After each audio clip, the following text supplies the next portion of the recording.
एहसास हुआ कि ये संविधान बदलने की बात इस देश में नहीं चलेगी। आज जनता की मांग है कि जाति जनगणना हो। सत्ता पक्ष के मेरे साथी ने इसका जिक्र किया। ये जिक्र भी आज इसलिए हो रहा है क्योंकि चुनाव में ये नतीजे आए। ये जाति जनगणना इसलिए जरूरी है ताकि हमें पता चले कि किसकी क्या स्थिति है और नीतियां उस हिसाब से बने।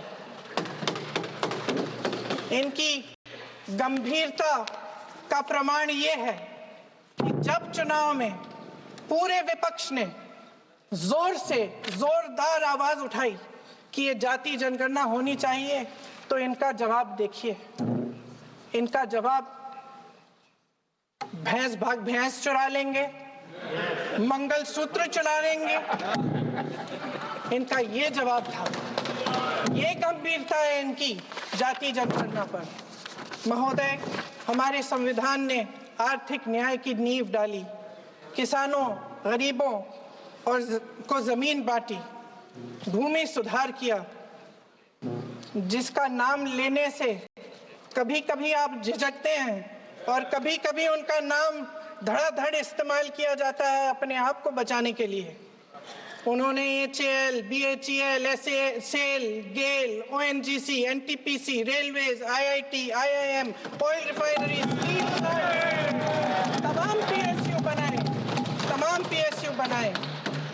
अध्यक्ष महोदय, उनका नाम पुस्तकों से मिटाया जा सकता है, उनका नाम भाषणों से मिटाया जा सकता है, लेकिन जो उनकी भूमिका रही इस देश की आजादी के लिए और इस देश के निर्माण के लिए, वो इस देश में से कभी मिटाया नहीं जा सकता। 75 सालों में जनता का भरोसा रहा कि नीतियां बनेंगी तो जनता की भलाई के लिए बनेंगी। जल जंगल जमीन का अधिकार मिला आदिवासी भाई बहनों को। इंदिरा जी ने बैंकों का राष्ट्रीयकरण करवाया, खदानों का राष्ट्रीयकरण कराया। कांग्रेस और यूपीए की सरकारों में शिक्षा का, भोजन का अधिकार मिला। 75 सालों में जनता का भरोसा मिला। पहले संसद चलती थी तो जनता की उम्मीद होती थी कि सरकार महंगाई और बेरोजगारी पर चर्चा करेगी, कोई उपाय निकालेगी, कोई रास्ता निकालेगी।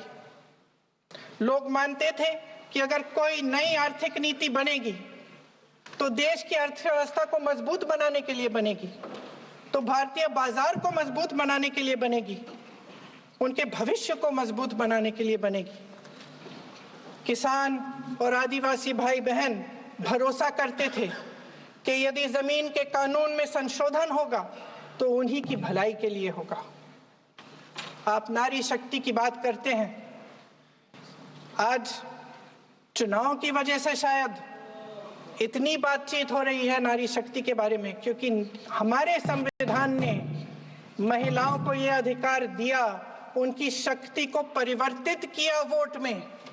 और आज आपको पहचानना पड़ रहा है कि महिलाओं के बिना, कि नारी शक्ति के बिना ये सरकारें नहीं बन सकती हैं। इसीलिए आज आप नारी शक्ति की बातें दोहरा रहे हैं। जो आप नारी शक्ति का अधिनियम लाए हैं उसको लागू क्यों नहीं करते? वो 10 साल बाद लागू क्यों होगा? क्या आज की नारी 10 साल इंतजार करेगी उसके लागू करने के लिए? क्या बात है, क्या बात है।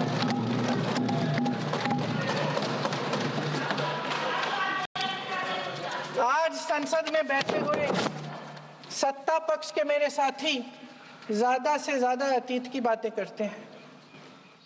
1921 में क्या हुआ, कब हुआ, नेहरू जी ने क्या किया। अरे वर्तमान की बात करिए, देश को बताइए आप क्या कर रहे हैं, आपकी जिम्मेदारी क्या है? कि सारी जिम्मेदारी जवाहरलाल नेहरू की है। अध्यक्ष महोदय जी, ये सरकार आर्थिक न्याय का सुरक्षा कवच तोड़ रही है। आज संसद में बैठी ये सरकार बेरोजगारी और महंगाई से जूझ रही हमारी जनता को क्या राहत दे रही है। कृषि के कानून भी बड़े बड़े उद्योगपतियों के लिए बन रहे हैं। सही एमएसपी को छोड़िए, डीएपी तक नहीं मिल रहा है।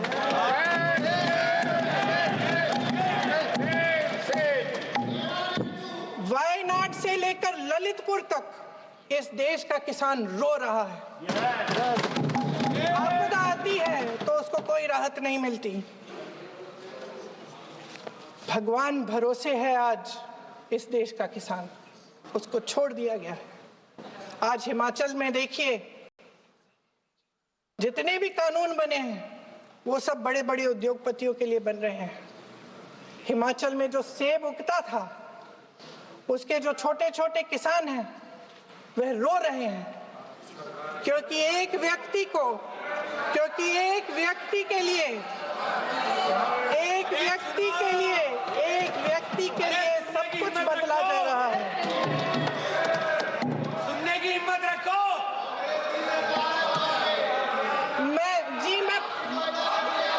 अध्यक्ष महोदय जी,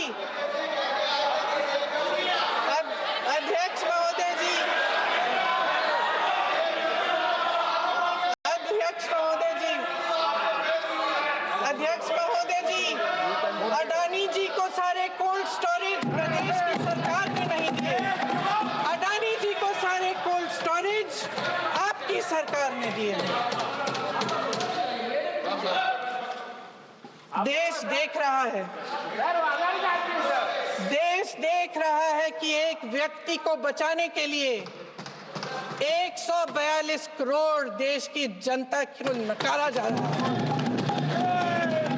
सारे बिजनेस, सारे संसाधन, सारी दौलत, सारे मौके एक ही व्यक्ति को सौंपे जा रहे हैं। सारे बंदरगाह, एयरपोर्ट्स, सड़कें, रेलवे का काम, कारखाने, खदाने, सरकारी कंपनियां सिर्फ एक व्यक्ति को दी जा रही है। जनता के मन में हमेशा ये विश्वास होता था कि अगर कुछ नहीं है तो संविधान हमारी सुरक्षा करेगा, मगर आज आम लोगों के बीच ये धारणा बनती चली जा रही है कि सरकार सिर्फ अडानी जी के मुनाफे के लिए चल रही है। देश में बहुत तेजी से गैर बराबरी बढ़ रही है। जो गरीब है वो और गरीब हो रहा है, जो अमीर है वो और अमीर हो रहा है। इस सरकार ने आर्थिक न्याय की भी सुरक्षा कवच तोड़ दिया है। राजनीतिक न्याय की जब बात होती है, मेरे सत्ता पक्ष के साथी आज खड़े हुए और तमाम गिनती करने लग गए कि ऐसा हुआ वैसा हुआ, 1975 में जो हुआ। तो सीख लीजिए ना, आप भी सीख लीजिए। आप भी अपनी गलतियों के लिए माफी मांग लीजिए। आप भी बैलेट पे चुनाव कर लीजिए। दूध का दूध, पानी का पानी हो जाएगा। आप राजनीतिक न्याय की बात करते हैं, सरकारों को पैसों के बल पर गिरा देते हैं।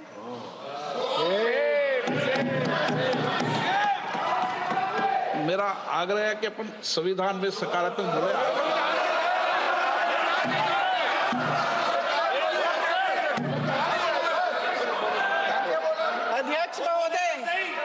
अध्यक्ष महोदय, सत्ता पक्ष के हमारे साथी ने एक उदाहरण दिया उत्तर प्रदेश की सरकार का, तो मैं भी एक उदाहरण दे देती हूँ महाराष्ट्र की सरकार का।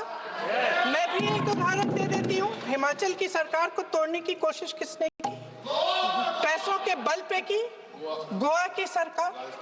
तमाम उदाहरण राजस्थान की। क्या ये सरकारें जनता ने नहीं चुनी थी? क्या संविधान इन पर लागू नहीं था? पूरी देश की जनता जानती है कि इनका हंसती है, जानती है कि इनके यहाँ तो वॉशिंग मशीन है।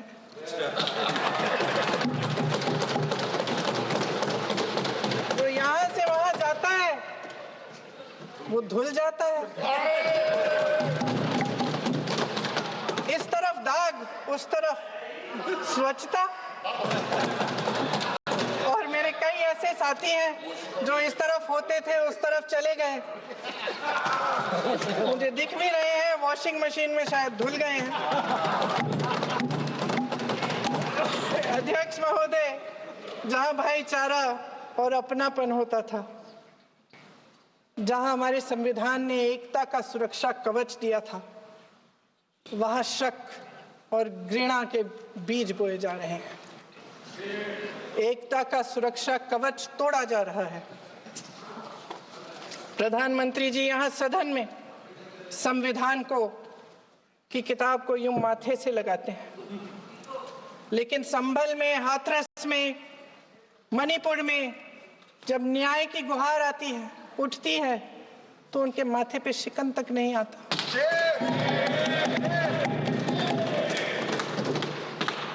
शायद समझ नहीं पाए हैं कि भारत का संविधान संघ का विधान नहीं है।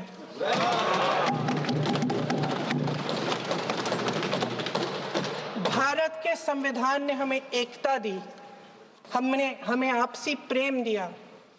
उस मोहब्बत की दुकान जिस पर आपको हंसी आती है, उसके साथ करोड़ों देशवासी चले।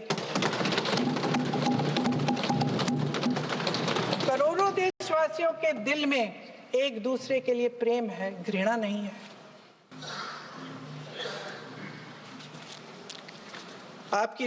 इनकी जो विभाजनकारी नीतियां हैं, उसका नतीजा हम रोज देखते हैं। राजनीतिक फायदे के लिए संविधान को छोड़िए, देश की एकता को भी ये रख नहीं सकते, इसकी सुरक्षा नहीं कर सकते। हमने संभल में देखा, मणिपुर में देखा। दरअसल इनका कहना है कि अलग अलग इस देश के अलग अलग हिस्से हैं, लेकिन हमारा संविधान कहता है कि ये देश एक है और ये देश एक रहेगा। जहां खुला विवाद होता था, अभिव्यक्ति का सुरक्षा कवच होता था, इन्होंने भय का माहौल पैदा किया है। सत्ता पक्ष के मेरे साथी अक्सर 75 सालों की बात करते हैं, लेकिन इन 75 सालों में ये उम्मीद, आशा, ये अभिव्यक्ति की ज्योति कभी थमी नहीं, कभी बुझी नहीं। इस देश की जनता ने खुलकर आलोचना की, निडर होकर धरने किए, प्रदर्शन किए। जब जब जनता नाराज हुई, तब तब सत्ता को ललकारा, उसे चेतावनी दी, बड़े से बड़े नेताओं को कटघरे में खड़ा किया, उनसे जवाब मांगा, न्याय मांगा। इस देश के छोटे छोटे से नुक्कड़ की दुकानों में, चाय की दुकानों में, इस देश के घरों में, गलियों में, मोहल्लों में, अखबारों में, प्रकाशन घरों में, न्यायपालिकाओं में चर्चा कभी बंद नहीं हुई। लेकिन आज ये माहौल नहीं है। आज जनता को सच बोलने से डराया जाता है, धमकाया जाता है।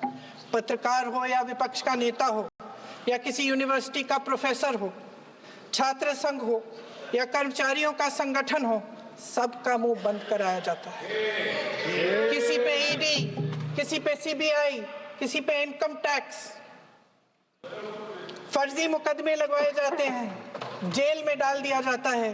विपक्षी नेताओं को जेल में डाल दिया जाता है, उनको सताया जाता है। किसी को नहीं छोड़ा इस सरकार ने। देशद्रोही कह कह के उत्तर प्रदेश में मुझे याद है कुछ अध्यापिकाएं प्रदर्शन कर रही थी, उन पर मुकदमा डाल दिया देशद्रोही का, उन्हें देशद्रोही कह दिया। इन्होंने देश का पूरा माहौल भय से भर दिया है।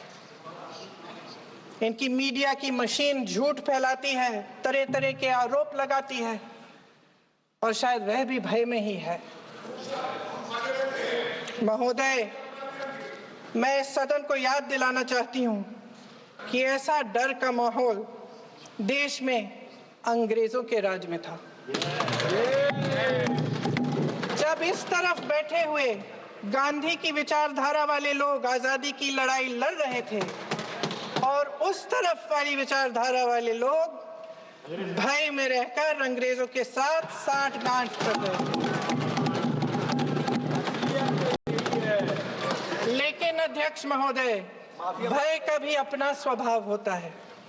भय फैलाने वाले हमेशा भय का खुद शिकार बन जाते हैं। ये प्रकृति का नियम है। आज इनकी भी यही हालत हो गई है। भय फैलाने के इतने आदी हो गए हैं कि खुद भय में रहने वाले हैं, चर्चा से डरते हैं, आलोचना से घबराते हैं। कई दिनों से हम मांग रहे हैं कि चर्चा करिए, लेकिन चर्चा करने की हिम्मत ही नहीं है।